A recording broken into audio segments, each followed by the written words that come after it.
కుదిరినటువంటి కాల్పుల విరమణ ఒప్పందం 3 రోజులు గడిచిపోయినాయి. మనం ఈ వరదల హడావిడిలోనూ దాని సంగతి మర్చిపోయాం. ఆ పనులకి వాటి మీద తక్కువ ప్రయారిటీ ఇచ్చాం. ఈలోపు ఇక్కడ విషయం అయిపోయింది. 3 రోజులు పూర్తి అయిపోయింది.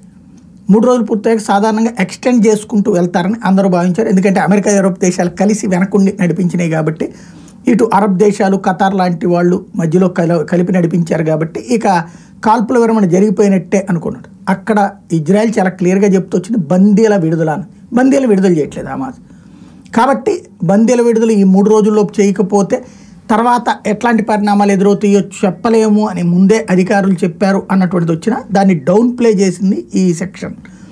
ఇప్పుడు దాని ఇంపాక్ట్ కనిపించింది. ఒక్కసారిగా ఈ తెల్లవారుజామున విరుచుకుపడ్డటువంటి ఇజ్రాయెల్ గాజా ఏదైతే ప్రధాన కేంద్రం ఉందో హమాస్కి, ఆ గాజా మీద దాడులు చేసింది. 40 మంది ప్రాణాలు కోల్పోయారు, 60 మంది తీవ్రంగా గాయపడ్డారు.